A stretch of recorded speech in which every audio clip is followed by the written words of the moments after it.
decision over Novak Djokovic. Well, I'll tell you what, front page of the Sunday Times, they show an eruption not too far from Australia. The eruption is happening in Australia as we speak. That is the most incredible picture. We'll have a closer look at it a bit later, because I've never seen now the eruption so is in Australia itself, because the judges, the 3 federal judges, have come back and unanimously said he's got to go.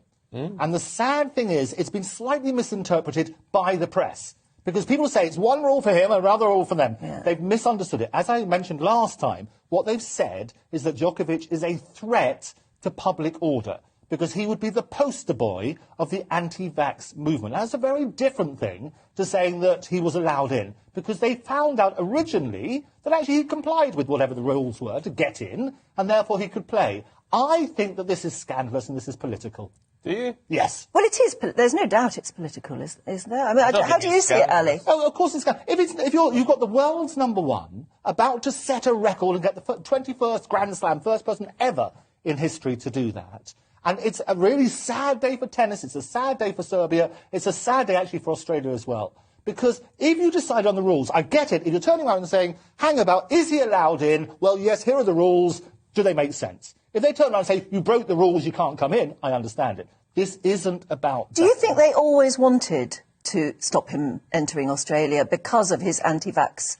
I think Australia is one of the hardest, most fierce countries in terms of their regulation. So 90% of people in Australia have been vaccinated. There's an election coming up. Prime Minister Scott Morrison has got an election coming up in May. All sorts of people say, hang about, you've got to make an example of him. And I do think it's political and not. They would have a good case. Hold on, though. I mean, Ali, what do you think of this? In the sense that whether the original decision was political or not, this has been upheld by 3 federal judges. Now, they're above politics, aren't they?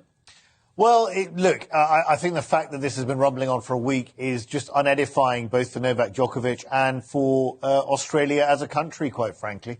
I mean, he is a champion. As Andrew says, for tennis fans, it's a very sad day. Djokovic probably in the deep, cold night somewhere, probably thinking maybe I should have just had a vaccine. It would be a lot less hassle. I could have actually avoided all this. And he's potentially looking at a ban now from Australia for the next 3 years, potentially more titles.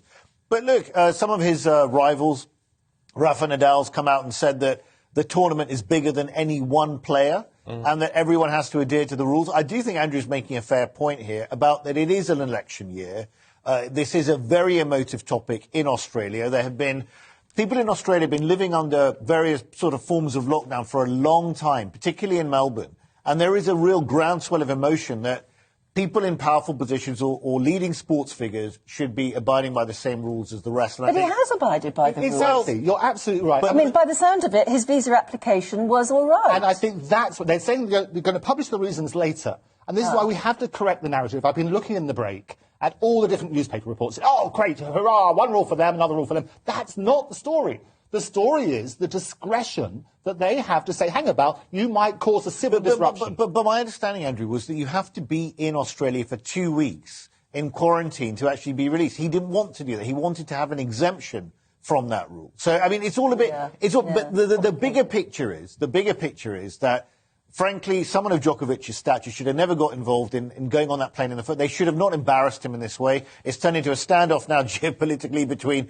Serbia and Australia, and the whole thing is a mess, and it looks really bad all round. To make it easy, though, the question should be, did he abide by the rules? If the answer is no, then it's very clear, off you go.